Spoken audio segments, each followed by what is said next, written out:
Lila Morris prided herself on living life on her own terms. As the owner of a successful boutique furniture business, she had built her reputation on creating custom, sustainable pieces that clients adored. Her workshop and home sat on the edge of a residential neighborhood known for its strict community rules, which Lila had intentionally avoided joining. For her, the freedom to design her space an eclectic mix of modern design, wildflower gardens, and a winding driveway leading to her home was essential to her creativity. One crisp morning, as sunlight filtered through the trees lining her property, Lila's sense of peace was shattered. As she stepped outside, she froze in disbelief. A massive Semitruck, its engine idling loudly, was parked squarely across her driveway, blocking the only access point to her home and workshop. Bold red letters sprawled across a banner draped over the side of the truck read, "Pay your community dues or lose access." Lila felt her stomach drop. She wasn't part of any community association. She'd made that clear when she purchased the property years ago. What was this nonsense? The driver, a burly man in his late 40s with a cigarette dangling from his lips, leaned casually against the truck, as if he had all the time in the world. "You're not getting this truck out of here," he called out with a smirk, "until you settle what you owe."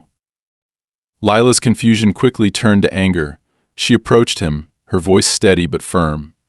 "I don't owe anything. You've made a mistake. Move your truck, or I'll call the police." The man chuckled, blowing a stream of smoke into the crisp air.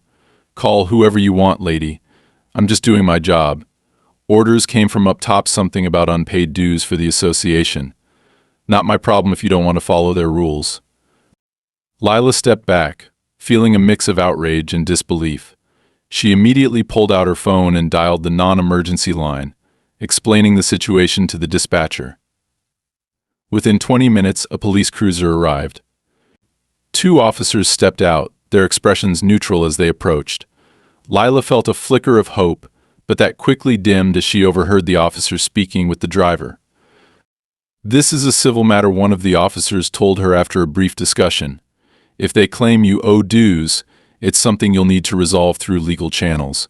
We can't tow the truck unless it's violating local traffic laws, and this driveway is technically on private property." "Private property," Lila's voice sharpened. "Exactly, it's my property. This is trespassing." The officer shrugged, his tone indifferent. "It's a gray area. If they have paperwork claiming jurisdiction over the driveway, it might not be considered trespassing. You'll need to look into the legalities of it. For now, I recommend trying to resolve this peacefully." "Resolve this peacefully?" Lila clenched her jaw as the officers left, leaving her standing in the shadow of the massive truck. She turned back to the driver, who offered her a mocking salute. "Told you," he said, tapping the side of the truck. "I'm not moving." "Better start writing checks, lady." Seething, Lila retreated into her house. She opened her laptop, determined to find any records of this so-called association or proof that they had rights to her driveway. Hours passed as she sifted through local property records, but nothing concrete emerged. Frustration mounted, but she wasn't about to let these people push her around. By mid-afternoon, Lila made a decision. If the police wouldn't help, she'd handle it herself. She called a towing company and arranged for the truck to be removed. The dispatcher hesitated when she explained the situation, but eventually agreed to send a tow truck. It arrived an hour later, and Lila watched from her porch as the driver assessed the situation. "This thing is a beast," the tow truck operator muttered, circling the semi-truck. "But we can handle it. You sure you want to do this? The owner might not be happy." Lila's eyes hardened. "I'm sure. Move it." The process was slow and noisy. The semi-truck's driver protested loudly, shouting about lawsuits and damages, but the tow operator ignored him. After nearly 40 minutes, the truck was finally hauled away, leaving behind a faint smell of diesel and an eerie silence. For the first time all day, Lila felt a flicker of relief. That relief was short-lived. As evening fell, she stepped outside to check her mail, only to find something far more sinister waiting for her. A large pile of construction debris, broken concrete, rusted rebar, and jagged scraps of metal now sat where the truck had been. Resting on top of the pile was a note, written in blocky, Aggressive letters, this is just the beginning. Lila's hands trembled as she crumpled the note. Her driveway was still blocked, and now the situation had escalated. Whoever was behind this wasn't going to back down easily. She retreated inside, locking the doors and pulling the curtains shut. She had faced challenges before, both as a business owner and as someone fiercely protective of her independence, but this was different. This felt calculated, personal. As she sat at her kitchen table, staring at the pile of debris through the window, Lila knew she couldn't ignore this. If they thought she'd give up her property without a fight, they were sorely mistaken. The next morning, Lila woke up with a sense of unease that she couldn't shake. The events of the previous day had left her frustrated, but she was determined not to let the situation spiral out of control. After all, she had dealt with difficult people and bureaucratic nonsense before. This was just another obstacle. She'd handle it like she always did. But as she stepped outside, her stomach dropped. The pile of construction debris left behind the previous evening had grown overnight. What was once a manageable mess now looked like the aftermath of a demolition site.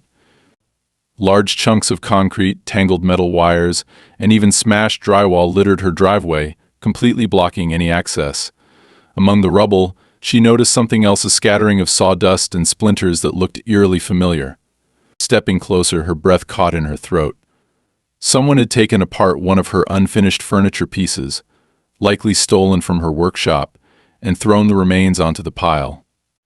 A wave of anger washed over her, but it was quickly replaced by something colder. This wasn't just about money or community dues. Whoever was doing this was targeting her personally, trying to break her resolve. She turned around and stormed back into the house, grabbing her phone to call the towing company again. The dispatcher sounded hesitant when she explained the situation. "I'm not sure we can help you this time, ma'am. If the debris is mixed with private property, we'll need written permission from the party who owns it." Lila felt her jaw tighten. "The party doesn't own anything here. This is my property. Someone dumped this illegally, and I need it removed." "I understand, but if there's a legal dispute, our hands are tied," the dispatcher said apologetically. "You might need to get the city involved." Frustrated but unwilling to give up, Lila decided to call the local waste management service to request a pickup. Their response was even more baffling. "We received a report that this is an active construction site," the representative told her. If that's the case, debris removal would need to be handled by the site manager or contractor. "There is no construction site," Lila snapped, the heat rising in her voice. "This is my home. Someone dumped this garbage here to block my driveway." "I'm sorry, ma'am, but without verification we can't proceed. You may want to contact your local zoning office to clarify the situation." By now, Lila's head was spinning. It was as if every avenue she pursued led to a dead end. She decided to take a more direct approach, heading to her workshop to grab a pair of heavy-duty gloves and a crowbar. If no one else would help, she'd start clearing the debris herself. But as she approached the pile, a familiar voice stopped her in her tracks. "Going somewhere?" She turned to see the driver of the Semitruck leaning against a fence post, his arms crossed and a smug grin plastered across his face. "You're wasting your time, lady. This isn't going anywhere unless you play ball." Lila clenched the crowbar in her hand, her knuckles turning white. "You think this is a joke?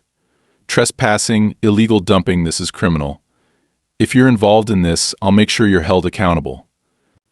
The driver chuckled, his casual demeanor infuriating her even further. "You're barking up the wrong tree. I'm just the messenger. But if I were you, I'd think real hard about how much trouble you want to stir up. This doesn't have to get ugly." "Get off my property," Lila said through gritted teeth. "Now." The man shrugged and sauntered away, his boots crunching on the gravel. "Suit yourself," he called over his shoulder. "But don't say I didn't warn you." Lila felt a wave of fury, but she forced herself to take a deep breath. This wasn't the time to lose her cool. She needed a plan and fast. After the driver disappeared, she called her lawyer, Samantha Evans, explaining everything that had happened since the truck first appeared. "This is beyond ridiculous," Samantha said after listening to the full story. "It sounds like someone's trying to bully you into submission. We need to act quickly before they escalate further." What are my options? Lila asked, pacing back and forth in her kitchen. First, we'll file a report with the local zoning office and document everything: the truck, the debris, the threats. I'll also send a formal cease and desist letter to whoever is claiming jurisdiction over your property. But we need to be prepared for pushback. If this is tied to a local association, they may try to drag this out legally. Lila frowned. They can't just block my driveway indefinitely. Isn't there anything I can do to force their hand? There is, Samantha said cautiously, but it could escalate things. You could hire a private cleanup crew to remove the debris, but if the opposing party files a claim that it's their property, you might face additional legal complications. Lila's frustration boiled over. So what am I supposed to do? Just sit here and let them walk all over me? Not at all, Samantha said firmly. We'll fight this, but we have to be smart about it. Start by gathering as much evidence as possible: photos, videos, timestamps. The more documentation we have, the stronger our case will be. And I'll start digging into the association's records to see if they've pulled stunts like this before. Lila spent the rest of the day photographing the debris from every angle, making sure to capture the remains of her furniture and the sawdust scattered among the rubble. She also installed a motion-activated camera overlooking her driveway, determined to catch whoever was behind this in the act. That night, as she reviewed the footage from the camera, she felt a pang of unease. The motion sensor had picked up activity around 3:M. A dark figure moving near the edge of her property.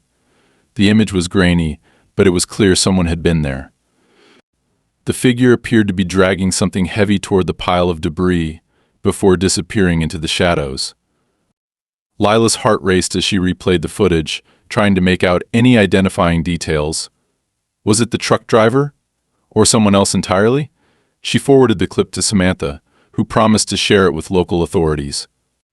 The next morning, Lila awoke to the sound of voices outside her window. Peering through the curtains, she saw two men in reflective vests standing near the pile of debris, taking notes on clipboards. She quickly threw on a jacket and stepped outside. "Can I help you?" she called out, her tone sharp. One of the men glanced up, his expression unreadable. "We're here to assess the site," he said flatly. "Assess what site?" Lila demanded. "This is my property, and I didn't authorize any assessments." The man hesitated, then held up a piece of paper. "We were contracted by the community association to inspect the area for compliance with local regulations. If you have an issue, I suggest you take it up with them." Lila snatched the paper from his hand, scanning it quickly. It was an official-looking document, but something about it felt off. The language was vague, and there was no contact information for the supposed association. "Get off my property," she said coldly. "Now." The men exchanged a glance, then turned and left without another word. Lila's hands trembled as she crumpled the paper. This wasn't just harassment, it was a coordinated effort to undermine her. She had no idea how far they were willing to go, but one thing was certain: she wasn't backing down. Lila woke early the next morning, her resolve hardened. The events of the past 2 days had pushed her patience to the limit. As she stared out the window at the mess in her driveway, now surrounded by broken concrete and splintered wood, she realized this wasn't just about her property or business. Whoever was targeting her wanted control over her land, her decisions, and even her peace of mind. But if they thought she'd fold under pressure, they didn't know her at all. By mid-morning, Lila had a team of workers scheduled to arrive. She'd called a private cleanup crew to deal with the debris blocking her driveway. If the so-called community association wanted a fight, she was ready to meet them head-on. When the crew arrived, a group of 4 men in reflective vests and hard hats, Lila explained the situation in clipped, efficient tones. "I don't care how long it takes or what it costs," she told the foreman. "I want this cleared today." The man nodded. "We'll get it done, but this is a big pile. It'll take a few hours minimum. You sure no one's going to cause trouble while we're working?" Lila hesitated for a moment before replying. "If they try, I'll deal with it." The workers got to it, hauling chunks of concrete and twisted rebar into their truck. Lila stayed close, watching them from her porch, a cup of coffee in her hands and her phone at the ready in case anything suspicious happened. She couldn't shake the feeling that someone was watching her, though. Every so often, she'd glance toward the edges of her property, scanning the tree line for movement. By noon, the pile was halfway gone, and Lila allowed herself a small sigh of relief. The workers were efficient, and the sight of her driveway slowly being restored gave her a flicker of hope. But that hope was short-lived.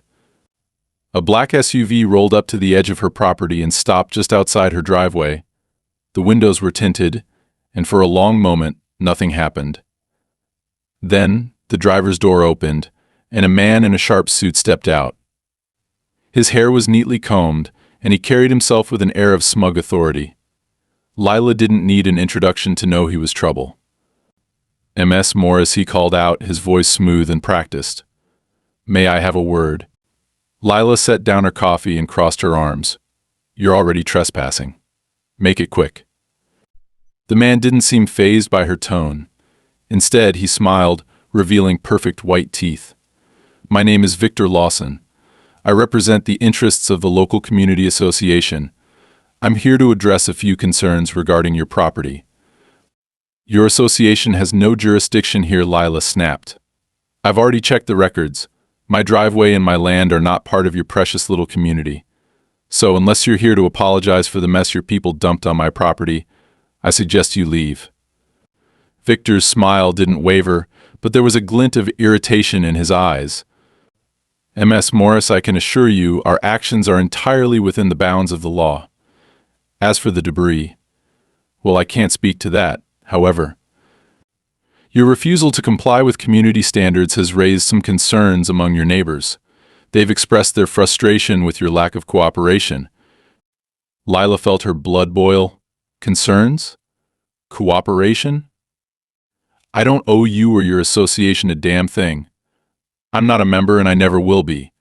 Now, if you'll excuse me, I have work to oversee." Victor's smile faded slightly. He stepped closer, lowering his voice. "Ms. Morris, I think you misunderstand the gravity of this situation. Refusing to comply could result in legal consequences. The association has the right to enforce certain measures to maintain the integrity of the community. I'd hate for this to escalate further." "Is that a threat?" Lila asked, her voice icy. "Not at all," Victor replied smoothly. "It's simply a warning. We value harmony in our community, Ms. Morris. I hope you'll consider working with us rather than against us." Before Lila could reply, one of the cleanup crew workers approached, interrupting the tense exchange. "Ma'am, we've got a problem," he said, glancing nervously at Victor. Lila turned her attention to the worker, ignoring Victor for the moment. "What is it?" "There's something buried under the debris," the worker said. "Looks like wiring or cables. It's not part of the pile, it's been installed into the ground." Lila frowned and walked over to where the worker was pointing. Sure enough, thin wires snaked through the dirt beneath the rubble, leading toward the edge of her property. She crouched down for a closer look, her mind racing. This wasn't just random debris. Whoever had dumped it here had gone to the trouble of planting something underneath. "What the hell is this?" she muttered. Victor appeared behind her, his voice calm but with an edge of smug satisfaction. "Ah, yes. Those would be part of the monitoring system installed by the association. It's a safety measure, you see, designed to ensure compliance with local regulations." Lila shot to her feet, glaring at him. "You're telling me you planted surveillance equipment on my property? Without my permission?" Victor spread his hands in a mock display of innocence. "It's not surveillance, Ms. Morris.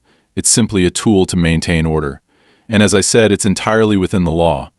Lila took a step closer, her fists clenched.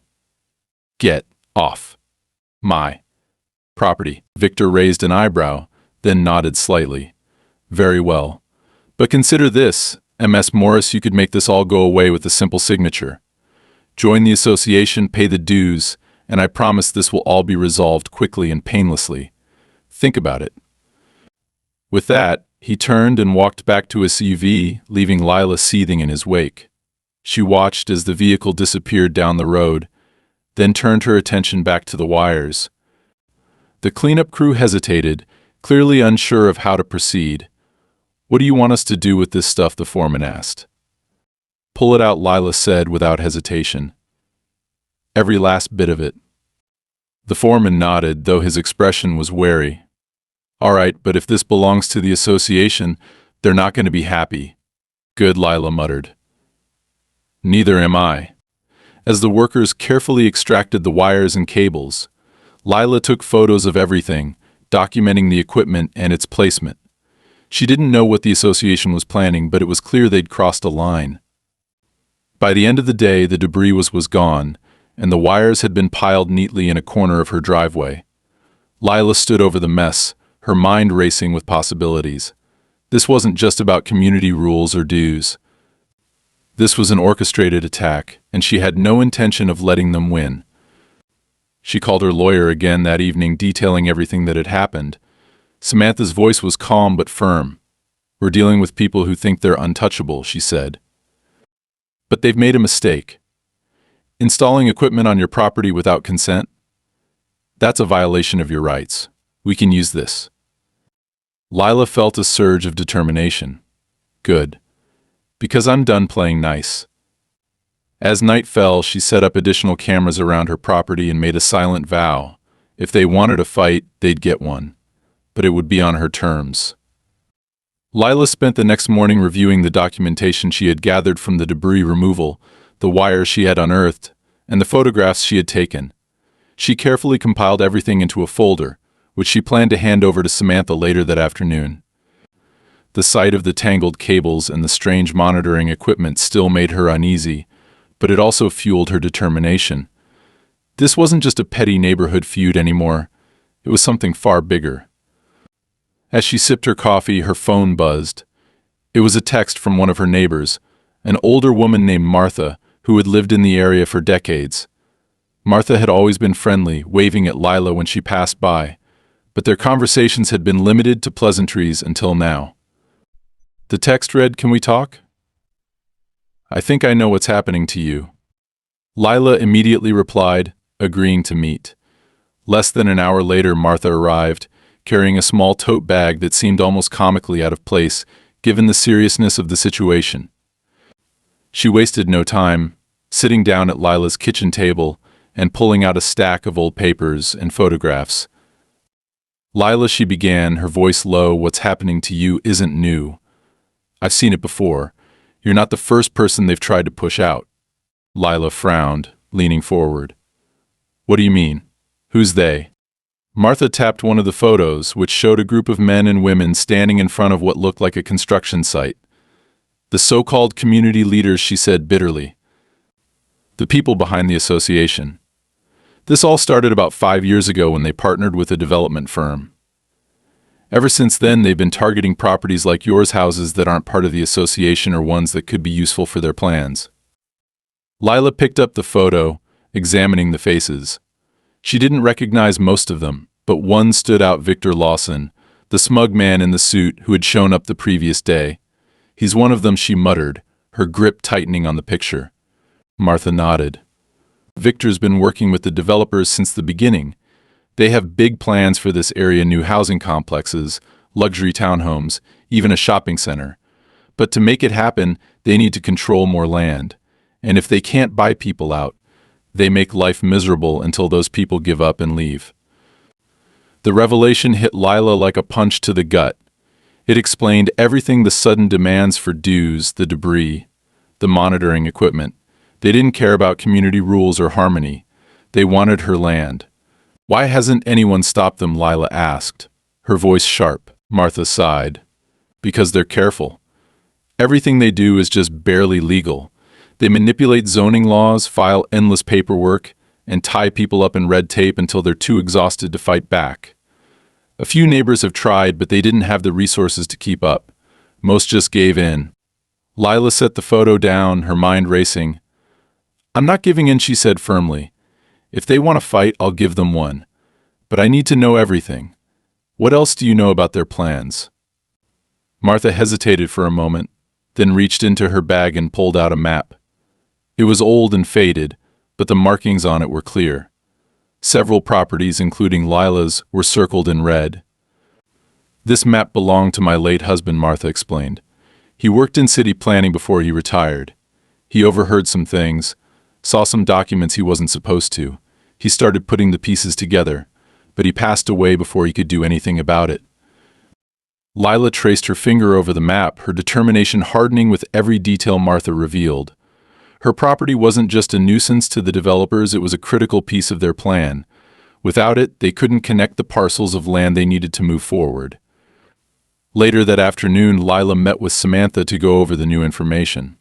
The lawyer was impressed by Martha's evidence, particularly the map. "This changes things," Samantha said.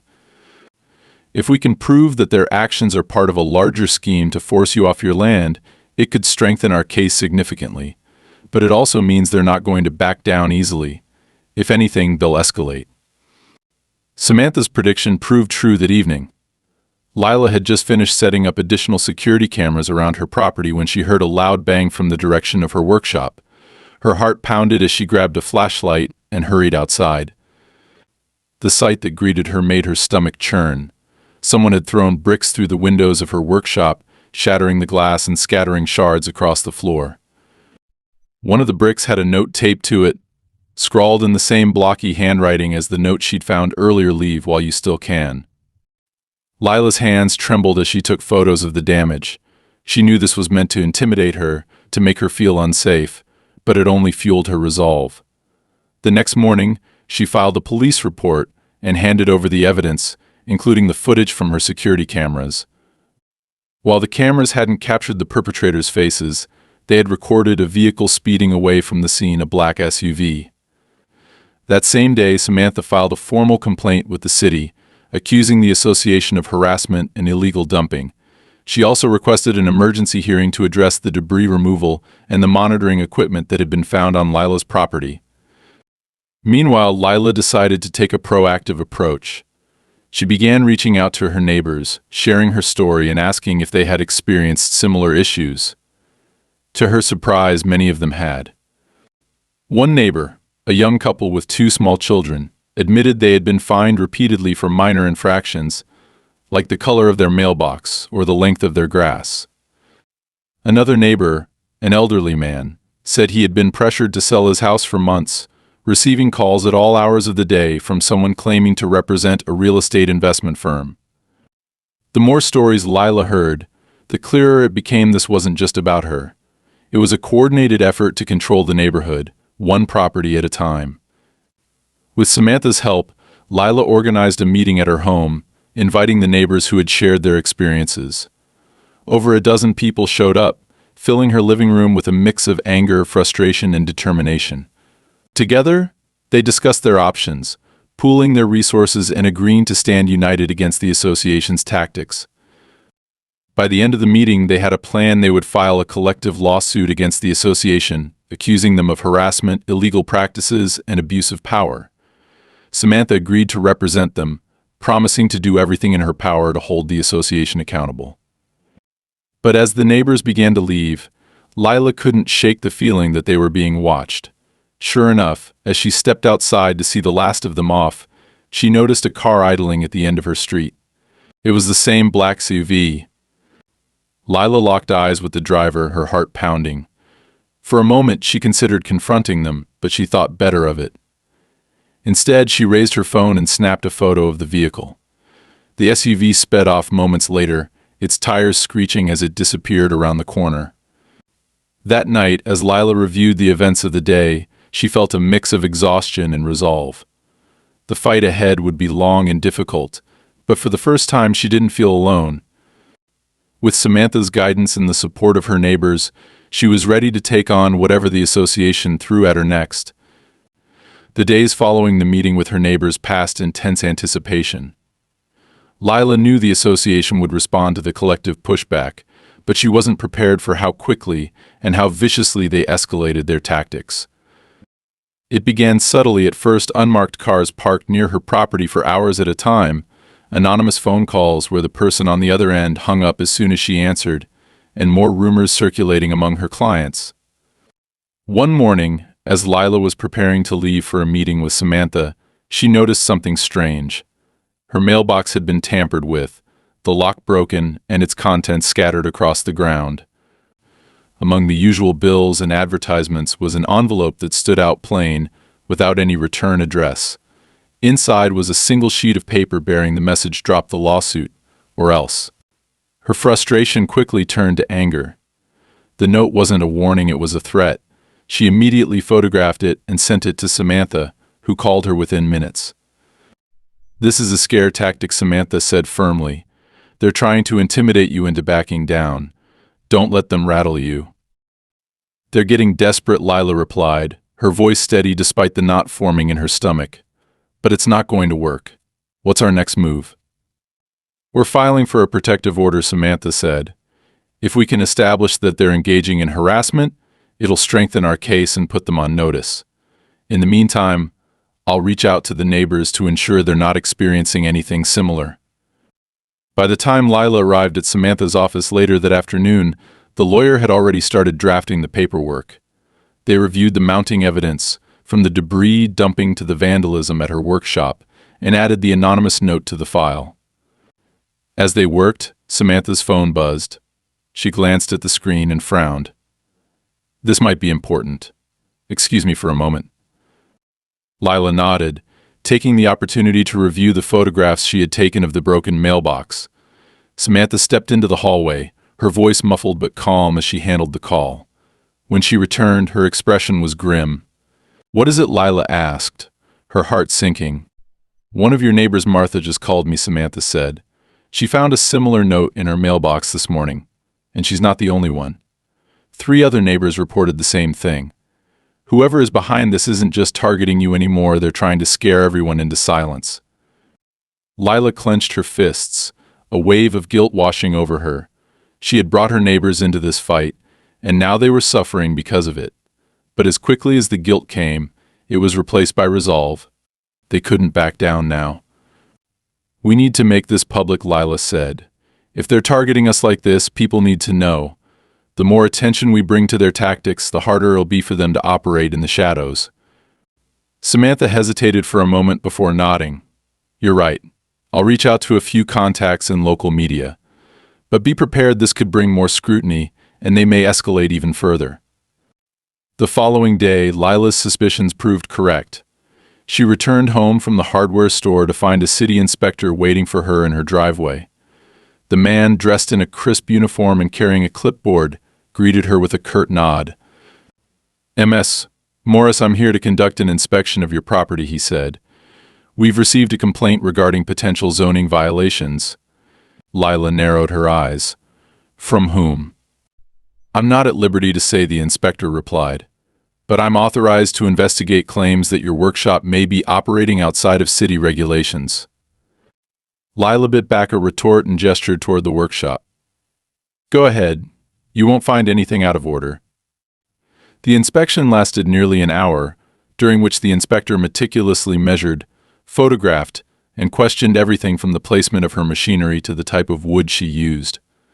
By the time he left, Lila was seething. She immediately called Samantha to report the incident. "This is ridiculous," she fumed. "They're using city officials to harass me now." "It's a common tactic," Samantha said. "They're trying to overwhelm you with bureaucratic red tape. But if the inspection didn't uncover any violations, it'll work in your favor. Document everything and keep me updated." That night, the situation took an even darker turn. Lila was awakened around 2 a.m. by the blaring of her security alarms. She bolted out of bed and grabbed her phone, pulling up the live feed from her cameras. On the screen, she saw 2 shadowy figures near the edge of her property, moving quickly as they spray-painted something onto her workshop wall. Lila's pulse raced as she called the police, reporting the vandalism in real time. By the time the officers arrived, the culprits were gone, leaving behind a chilling message scrawled across the side of her workshop: "You can win." The officers took her statement and reviewed the camera footage, but the suspects' faces were obscured, and their car's license plate was unreadable. Still, the police report added another layer to the growing case against the association. The next morning, Lila met with Samantha and the neighbors who had joined the collective lawsuit. Despite the mounting pressure, their resolve remained strong. Together, they strategized their next steps, including reaching out to additional city officials and ramping up their legal efforts. But even as they planned, Lila couldn't shake the feeling that the association was one step ahead. Her suspicions were confirmed later that week when she received a notice in the mail, a formal complaint filed against her for destruction of community infrastructure. Attached to the notice were photographs of the wires and cables her cleanup crew had unearthed, now twisted and damaged. "They're accusing me of vandalizing their equipment," Lila told Samantha, her voice laced with disbelief. Samantha scanned the documents, her expression unreadable. "This is a blatant attempt to deflect blame.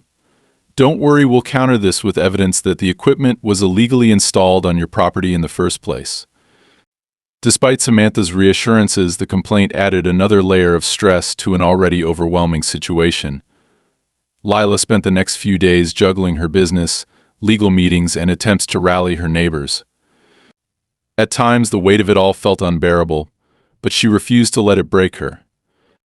Late one evening, as she was reviewing legal documents in her workshop, her phone buzzed with a text from an unknown number. The message read, "You're in over your head. Back out now before it's too late." Lila stared at the screen, her heart pounding. She took a deep breath, then forwarded the message to Samantha, adding only 3 words, "I'm not quitting." The courtroom was silent. As Lila sat at the plaintiff's table, her hands folded tightly in front of her. It had taken weeks of relentless effort to get to this moment, filing motions, gathering evidence, coordinating with Samantha and the neighbors, but finally, the association was being forced to answer for their actions. Across the room sat Victor Lawson, flanked by a high-priced legal team. His smug expression remained firmly in place, as if he were certain this would go his way. The judge entered, and everyone rose. Lila took a steadying breath as proceedings began. Samantha wasted no time. She laid out the case with precision, starting with the illegal dumping on Lila's driveway and the discovery of the buried wires. Each piece of evidence was presented with meticulous detail: photographs, timestamps, city reports, and even the anonymous threats. "The defendants have not only harassed my client," Samantha stated, her voice clear and commanding, "but they have also violated multiple property laws. Their attempts to force Morris and others off their land constitute a blatant abuse of power under the guise of community enforcement." Victor's attorney, a tall, silver-haired man with a commanding presence, stood to counter. "Your Honor, these claims are exaggerated. My clients acted within their legal rights to ensure community compliance. Any actions taken were purely administrative and necessary to maintain the integrity of the neighborhood." Samantha didn't flinch. "Let's examine those administrative actions," she said, calling up the evidence of the cables and wires buried under the debris. These devices, installed without permission, were not part of any safety measure. In fact, the equipment belongs to a private development firm with direct ties to Mr. Lawson and other members of the association. Their purpose was not compliance, it was surveillance and intimidation. The courtroom stirred as Samantha introduced documents linking the buried equipment to a real estate company known for targeting properties for hostile acquisitions. Emails and invoices showed payments between the association and the developers, making it clear this wasn't about community rules, it was about money and control. Victor's smug facade finally cracked as Samantha called her next witness, Martha. The elderly neighbor took the stand, her voice steady despite her age. She detailed her experiences with the association's harassment, from unexplained fines to late-night phone calls pressuring her to sell her home. When Samantha introduced the map that Martha's late husband had created showing the association's plans to consolidate properties for a massive development project, the courtroom fell silent again. "This isn't just harassment," Martha concluded, her voice tinged with quiet fury. "It's theft. They're trying to steal our homes, one by one." Victor's attorney tried to undermine Martha's testimony, suggesting that her map was outdated and speculative, but Samantha was ready. She called an urban planning expert who verified that the zoning adjustments tied to the development project aligned perfectly with the map.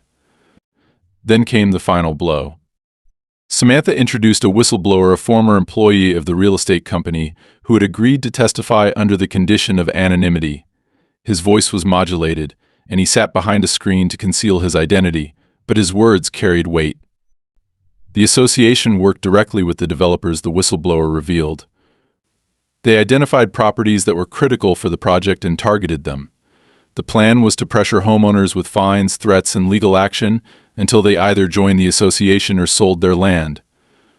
Morris's property was a priority because of its strategic location. Victor's attorney objected, but the judge overruled. The testimony was damning, and it was clear the defense had no counterargument. By the end of the hearing, Victor's confidence had evaporated entirely. Samantha closed her argument with a powerful statement: this case isn't just about one homeowner. It's about a pattern of abuse, corruption, and greed that has gone unchecked for far too long. It's time to hold these people accountable. The judge retired to deliberate, and the tension in the courtroom was palpable. Lila felt a knot in her stomach as she waited, every second stretching into an eternity. Finally, the judge returned and delivered the ruling. The association was found guilty of illegal harassment, property violations, and fraudulent practices.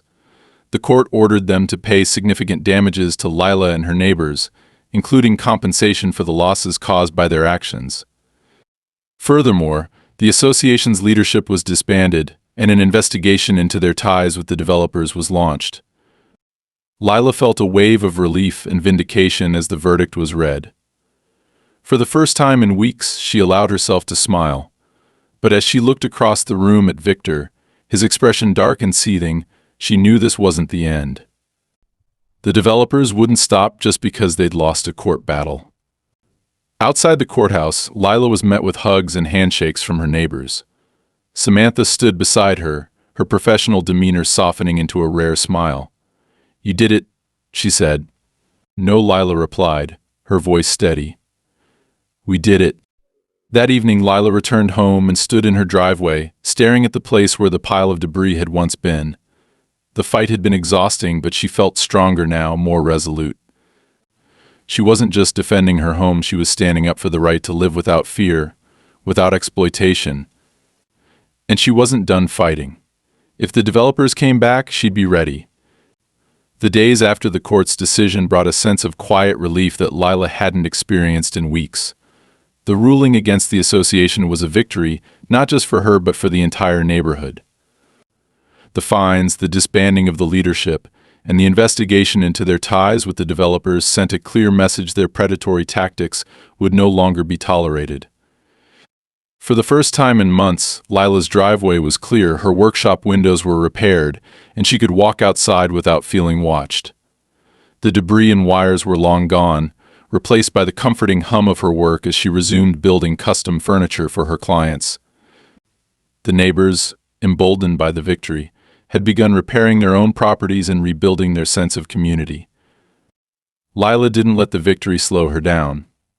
With Samantha's help, she and the other neighbors started a local committee to protect their area from future exploitation. It wasn't an official association, they avoided the pitfalls of rigid structures, but a coalition of residents dedicated to fairness and transparency.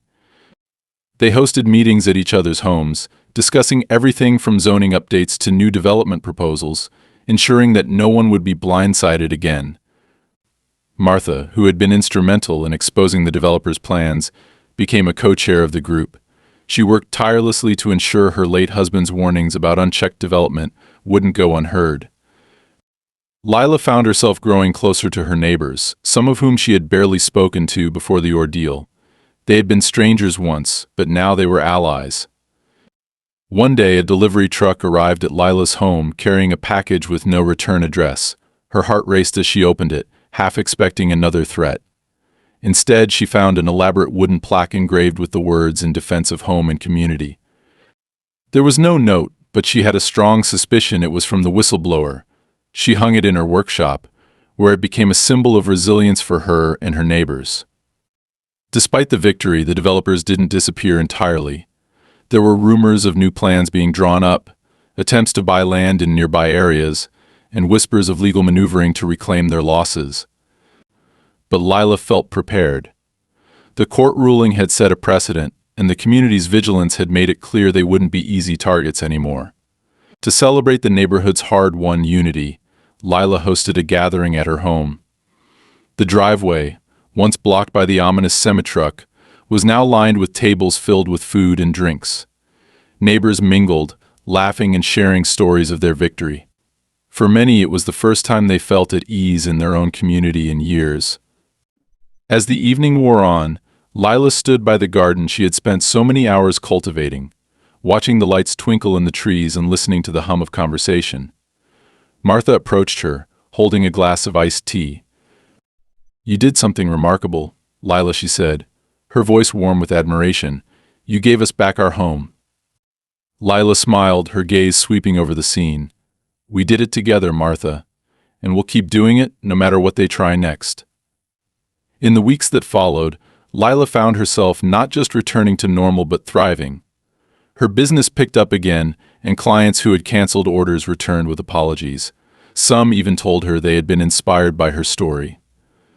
She started taking on bigger projects, creating pieces that reflected the themes of her struggle, strength, unity, and perseverance. One day, while sanding a piece of oak for a new commission, Lila paused to admire the plaque hanging in her workshop. It wasn't just a reminder of what she had overcome, but a promise to herself and her community. No matter what challenges lay ahead, she knew they would face them together. For the first time in a long while, she felt at peace, not because the fight was over, but because she had proven she could win.